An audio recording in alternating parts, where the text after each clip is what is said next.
primeiro vídeo do ano no canal. E, impressionantemente, eu acho que eu vou, tipo assim, simplesmente juntar tudo. Provavelmente ele vai ser um dos evangelismos simplificados, só que, ao mesmo tempo, ele vai ser um aqui e fala, ele vai ser um devocional e ele vai ser um do meu coração pro seu. E assim, eu tô me arrumando pra ir pra igreja, provavelmente um pouco atrasada, mas eu resolvi juntar o útil ao agradável e enquanto eu me arrumo, eu tenho uma palavra pra compartilhar com vocês que simplesmente me confrontou e, como sempre, como padrão, e principalmente nas mensagens que são do meu coração pro seu, essa é uma palavra que Deus me confrontou e por isso eu vim compartilhar com vocês, pra vai que de alguma forma isso confronte vocês também. E glória a Deus. E bom, gente, tipo assim, isso aqui vai ter de tudo, mas vamos lá. Primeiro, eu queria abrir Lucas 15. E eu vou falar principalmente do 11 ao resto, que é sobre a parábola do filho pródigo. Eu não vou conseguir ler, na verdade, mas eu quero passar por elas. Mas pra fazer ainda mais sentido, pra vocês conseguirem extrair ainda mais, leiam. Mas tudo bem, o importante aqui, primeiro Jesus, ele, no capítulo 15, ele conta uma parábola que é sobre a ovelha perdida, que basicamente um pastor, ele tinha 100 ovelhas, uma se perde e ele vai atrás dessa uma. Depois a gente vai ver a parábola da moeda perdida, que basicamente uma mulher, ela tinha 10 moedas, ela perde uma e ela roda a casa inteira atrás dessa uma moeda e ela acha. E em ambas as situações, quando esse um que foi perdido, ele é achado, eles fazem uma festa, porque há mais festa no céu por um pecador que se arrepende do que 99 que não precisam se arrepender. E, enfim, essa mesma pegada pra dracma perdida, pra moeda perdida. E a gente chega na parábola do filho pródigo. Que, o que eu queria focar aqui é que, basicamente, eu tô esquecendo de me maquiar. Isso vai ser problemático pelo fato de que eu estou atrasada. Mas tudo bem, então, basicamente, a parábola do filho pródigo, ela é de um filho que ele vira pro pai e fala, e pede a herança pro pai. Pedir a herança pro pai era tipo, mano, eu pedi que o pai tivesse morto. Tipo assim, é basicamente falar pro pai assim, pai, eu queria que você tivesse morto, mas como você não está, será que a gente pode fingir que você tá, você me dá a sua herança, eu vivo fingindo que você morreu, e aí todo mundo fica feliz, eu tenho o que eu quero e tipo, beleza. Basicamente, um filho que pede a herança pro pai começa a viver como se o pai tivesse morto e, enfim, e desperdiça tudo isso. Até que um momento ele cai em si e ele resolve voltar pra casa do pai e pedir pro pai que ele pudesse trabalhar como um dos seus servos, porque até os servos do seu pai estariam vivendo uma vida melhor do que a que aquele cara estava vivendo naquela situação. Então ele volta pro pai, ele pede perdão pro pai, só que antes mesmo dele chegar no pai, o pai tá na varanda, ele tá olhando e ele corre em direção ao filho, ele abraça o filho, ele coloca um anel no dedo do filho, ele troca as roupas do filho, ele faz uma festa, ele mata o cordeiro pro filho e tipo assim, o cara tava feliz. É como se esse pai, ele tava esperando a vida inteira o momento que esse filho voltasse, tanto que ele fala, tipo, cara, a gente tem que comemorar porque meu filho tava morto e agora ele voltou à vida e enfim, e ele conta toda essa parábola, ele conta tudo isso. E aí a gente chega numa parte muito interessante da história, que é um pouquinho do foco também do vídeo, que é, o irmão mais velho se irou e não quis entrar. O pai saiu e insistiu com o filho, mas ele respondeu, todos esses anos tenho trabalhado como um escravo pro Senhor, e nunca me recusei a obedecer às suas ordens, e o Senhor nunca me deu nem mesmo um cabrito pra eu festejar com os meus amigos. Mas quando esse seu filho volta, depois de desperdiçar o seu dinheiro com prostitutas, o Senhor comemora matando o novilho? O pai lhe respondeu, meu filho, você está sempre comigo e tudo o que eu tenho é seu. Mas tínhamos de comemorar esse dia feliz, pois seu irmão estava morto e voltou à vida. Estava perdido e foi achado. E assim, alguns pontos interessantes. É que esse filho, ele vira pro pai e ele fala, cara, eu tenho trabalhado como um escravo, não desobedeço nenhuma das suas regras. E o pai não discorda disso, você percebe que, tipo, o pai concorda que, de fato, esse filho tem obedecido tudo. Tipo, o pai não nega esse fato.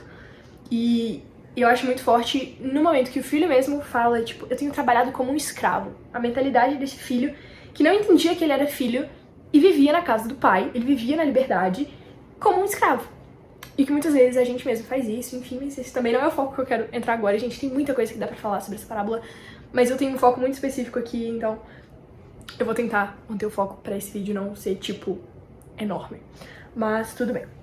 Seguindo, um ponto interessante é que quando o filho, então, pródigo, né, ele volta, a forma como o irmão mais velho fala sobre ele me pega. Ele não fala, o meu irmão volta. Ele fala, esse seu filho. Tipo, ele nem reconhece ele como irmão, entendeu? Tipo, esse seu filho. Ele tira qualquer laço que ele pudesse ter. Ele tira qualquer responsabilidade que ele pudesse ter. E, enfim. No momento, é isso que eu queria deixar. Agora a gente vai para Gênesis. Porque tô fazendo minha leiturinha anual, eu terminei Gênesis ontem. E Gênesis fala muito sobre responsabilidades, paternidade. Fala muito sobre responsabilidades de irmão. E, ok, o negócio vai começar a ficar legal. Eu percebi algumas coisas assim enquanto eu li a história de José. E uma delas é que quando o José, tipo, ele era um cara um pouquinho desagradável na visão dos seus irmãos. Seus irmãos não tinham muita paciência pra ele. Ele era meio X9, ele contava as coisas que eles faziam errado pro pai. Então, tipo assim, os irmãos, eles não tinham José exatamente como uma pessoa muito agradável de ter perto. E, para compensar, José ainda contava de uns sonhos que ele tinha e os irmãos se iravam. José era o filho favorito do pai, eles não gostavam disso e tudo bem. Então, um dia, José tá indo pro campo e, tipo, vai atrás dos filhos, na verdade, pra dar notícia pro pai sobre, enfim, como eles estão.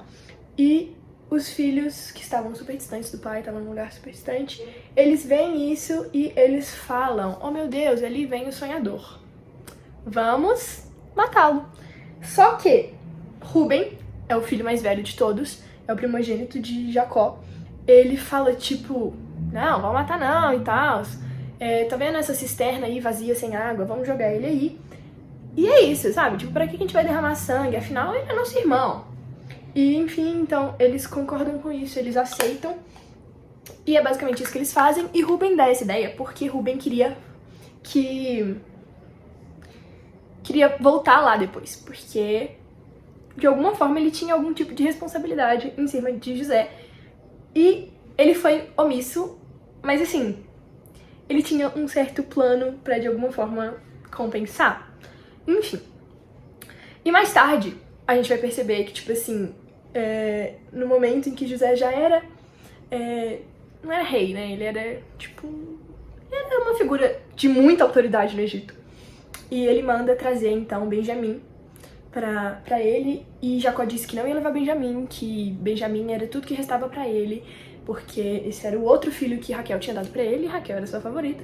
E, enfim, nesse momento é bem interessante que quando eles vão ter que voltar pro Egito, o pai não queria, né, Jacó não queria que Benjamim fosse.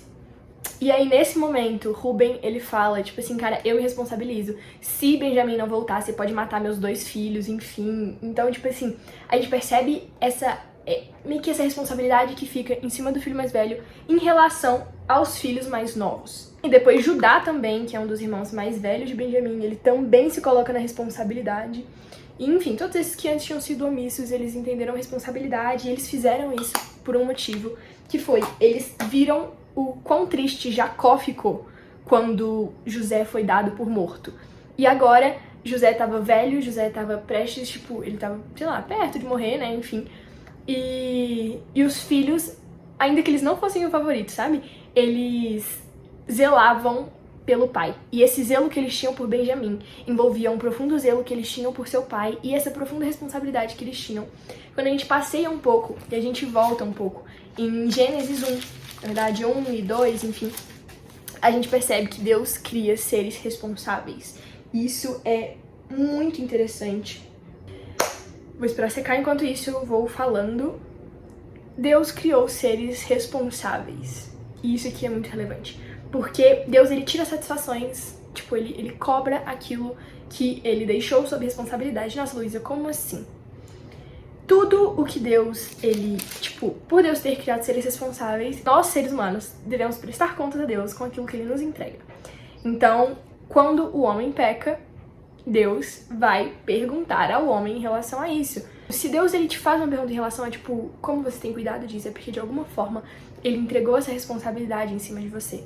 E a gente vai começar a perceber que durante, tipo, Gênesis inteiro a gente percebe, desde essa criação do homem, de como as famílias vão se estruturando, que o irmão mais velho, ele tem uma responsabilidade em cima do seu irmão mais novo. Então, isso aqui pra mim começa a ficar interessante, porque quando a gente olha pra parábola da ovelha perdida, o pastor vai atrás da ovelha. Existe alguém que vai atrás da ovelha. Quando a gente vê a parábola da moeda perdida, a mulher vai atrás da moeda, mas quando a gente vê a parábola do filho pródigo, ninguém vai atrás dele. Por quê? E muita gente coloca uma perspectiva de, não, porque o filho pródigo, tipo, ele sabia o caminho de volta pra casa e tal.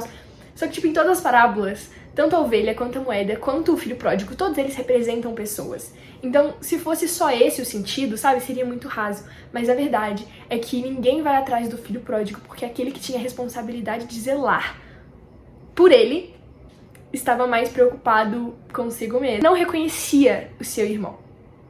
Porque a responsabilidade, quem deveria ter ido atrás do filho mais novo, é exatamente o filho mais velho. Que ele não só não vai atrás do filho mais novo, como quando o filho mais novo volta, ele se ira, ele não gosta. Estão entendendo? E aqui, pra mim, tem uma coisa muito forte. Que no capítulo 4 de Gênesis, a gente vai ver a história de Caim e Abel. E depois que Caim mata Abel, Deus chega pra Caim e fala, tipo, cadê seu irmão?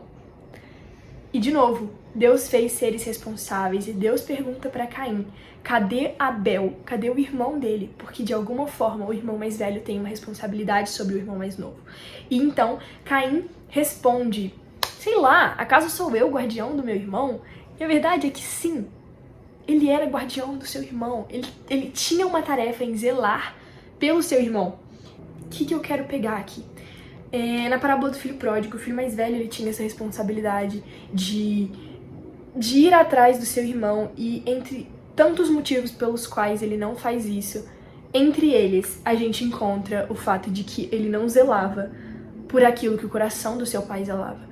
A gente percebe claramente que o pai, ele fica profundamente feliz quando o seu filho volta pra casa, e o motivo de alegria do coração do pai não é o motivo de alegria do coração do filho. E a gente percebe que o filho não zelava por aquilo que o coração do pai zelava. E nossa, Luísa, por que você está falando tudo isso? Porque, cara, nós somos filhos mais velhos. Nós temos responsabilidade em cima dos nossos irmãos mais novos. Nós temos a responsabilidade de ir atrás dos nossos irmãos perdidos. E muitas vezes a gente não tem feito isso, porque em nosso coração a gente tá, acaso sou eu guardião do meu irmão? E a verdade é que muitas vezes, ainda que a gente não fale e ainda que na nossa mente a gente não esteja com essa cabeça de tipo, acaso sou eu guardião do meu irmão? Ainda que a gente não esteja nessa certa soberba, enfim, nessa coisa, a nossa vida revela que nós temos falado dia após dia, acaso sou eu responsável pelo meu irmão? E a gente tem negligenciado uma responsabilidade que Deus colocou em cima da gente. E isso começa a revelar coisas ainda mais profundas e ainda mais horríveis sobre nós, porque nós somos realmente horríveis. E a cada dia que passa eu tenho mais convicção, assim, sobre isso. Enfim, mas a verdade é que muitas vezes nós estamos em uma posição de virar pra Deus e falar assim, Deus, eu te amo. E eu te amo muito, e que nós amamos profundamente a Deus. Mas nós não estamos preocupados com aquilo que o coração de Deus se preocupa. A gente fala que a gente ama a Deus, mas a gente simplesmente não zela pelo que o coração dele zela. A gente não ama o que ele ama e a gente não odeia o que ele odeia. A verdade é que a gente fala que a gente ama a Deus, mas o nosso coração tá tão distante das coisas que o coração de Deus tá próximo. Cara, o filho mais velho, ele não vai atrás do filho mais novo e ele não se alegra com o pai, porque a verdade é que a alegria do pai não interessava pra ele. Ele podia até falar que ele amava o pai, ele podia fazer várias coisas pro pai, porque ele trabalhava como um escravo e ele era super responsável acerca das suas ordens. Mas Deus, ele não quer simplesmente escravos que obedecem às suas ordens, eles querem filhos que amem genuinamente seu pai. E filhos que amam genuinamente seu pai, se preocupam com aquilo que o seu pai se preocupa, amam aquilo que o pai se preocupa. Então, ainda que a gente não esteja achando que estamos com a nossa boca falando, acaso sou eu responsável pelo meu irmão, a nossa vida tem revelado que nós estamos na mesma postura de Caim e o sangue do nosso irmão tem clamado à terra e a gente não tem feito nada. E a gente não faz nada porque o nosso coração não ama o que Deus ama, o nosso coração não odeia o que Deus odeia, e a gente não tem feito nada pra mudar isso. estão entendendo? É meio forte, meio desagradável, mas isso me confrontou tanto que eu conheço essa palavra há muito tempo. Eu sei sobre isso há muito tempo. Eu ouço falar sobre essa coisa de o filho mais velho ter essa responsabilidade. E, cara, a gente não tem ido atrás do filho pródigo. Então, às vezes, a gente tá aqui falando, acaso sou eu responsável pelo meu irmão? E, tipo, eu não falo isso, sabe? A minha boca não fala. Eu entendo a minha responsabilidade que eu tenho em cima do meu irmão. Eu nunca negligenciaria, sabe? O meu irmão perdido.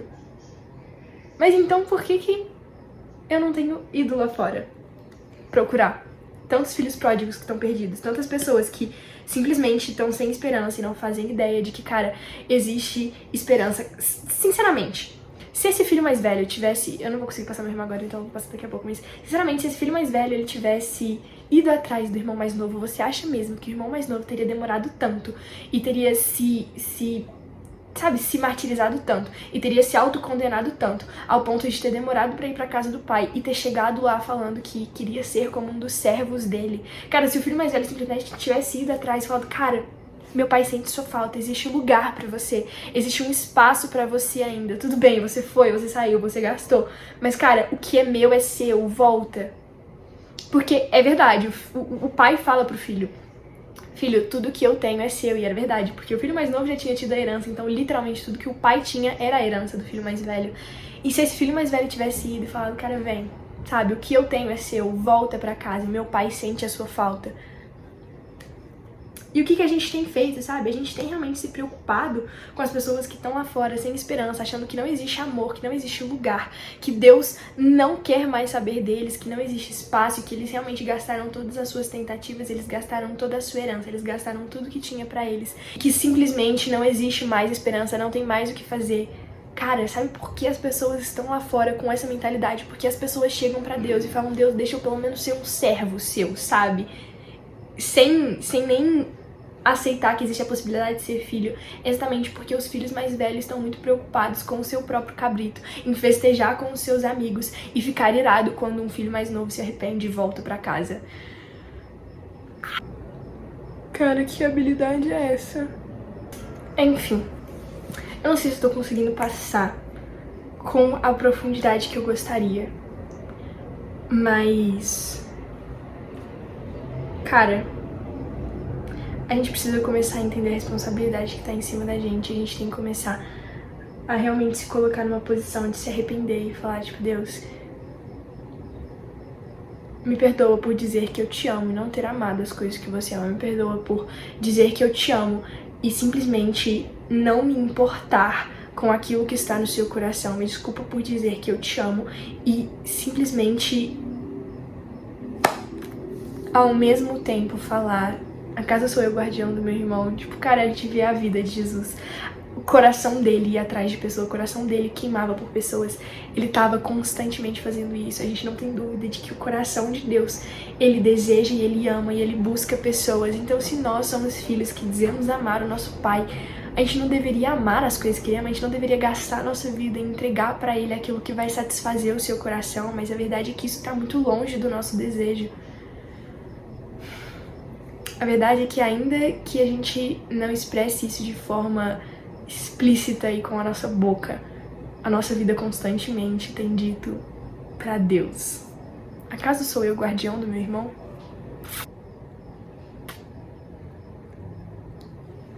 Eu espero genuinamente que de alguma forma isso tenha confrontado o seu coração e ainda que talvez você tenha diversas dificuldades e não seja simplesmente sair na porta e pregar o evangelho, que eu também sinto essa dificuldade, mesmo tendo algum tipo de experiência, isso ainda é de certa forma um sair muito da minha zona de conforto.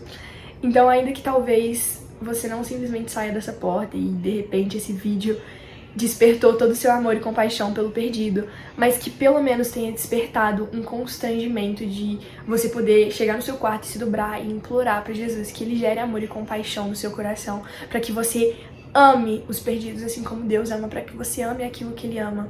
E que de alguma forma isso possa te constranger, que isso possa realmente gerar um arrependimento genuíno no seu coração, pra que ainda que não seja simplesmente sair do seu quarto e fazer essas coisas, que você pelo menos implore, peça mesmo pra Deus, pra que Ele gere esse amor e compaixão e Ele gere isso em você, pra que de uma forma genuína, porque, gente, isso só vai sair de um lugar de profunda devoção, a gente só vai sair e amar os perdidos da forma como devemos, quando a gente realmente amar a Deus e não simplesmente dizer que ama a Deus, mas a gente genuinamente amar a Deus, o que implica que nós vamos desejar entregar pra Ele aquilo que o coração dele deseja, a gente vai desejar e a gente vai gastar a nossa vida em entregar pra Ele o grande anseio do seu coração. Então que tudo isso comece nesse lugar de devoção, que tudo isso comece nesse primeiro lugar de, cara, genuinamente amar a Deus. Então que de alguma forma essa palavra possa te constranger e essa palavra possa te confrontar, para que você realmente peça pra Deus que Ele te ensine a amar a Ele e consequentemente amar as coisas que o coração dele ama e chorar por aquilo que o coração dele chora. E enfim, eu sei que esse vídeo ficou enorme, eu falei que não ia ficar, mas enfim, o homem erra, todo mundo erra, então assim, ficou gigante, mas eu genuinamente espero que essas palavras possam ter entrado no seu coração de uma forma que, pelo menos, te leve a se dobrar de joelhos e pedir pra Deus gerar amor e compaixão pelo perdido no seu coração, porque, cara, não tem como a gente amar a Deus e isso, consequentemente, não nos levar numa direção, tipo, de amar as pessoas. Então, a verdade, isso é um dos meus líderes / amigos / super referência em questão de evangelismo que eu tenho. Ele me falou ano passado que foi, cara, se a gente não tem pregado o evangelho, é porque definitivamente acabou e não existe amor e compaixão no nosso coração.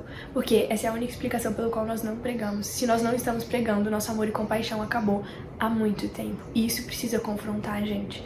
Porque, cara, sabe como a gente conhece a Deus e a gente guarda isso pra gente? Tipo, como a gente pode conhecer a Deus e ter tamanho egoísmo e... Enfim, eu tô falando muito e eu acho que o resto de todas as coisas, eu acho que vocês já conseguiram entender e essas coisas já podem entrar no seu coração. Então, a minha oração é genuína de que, pelo menos, um confronto e um arrependimento genuíno possa sair através desses muitos minutos que eu falei. E, enfim, é isso. Inclusive, essa foi a maquiagem. Eu tô pronta. E eu acho que, na verdade, tá exatamente na hora de ir pra igreja. Então, beijo!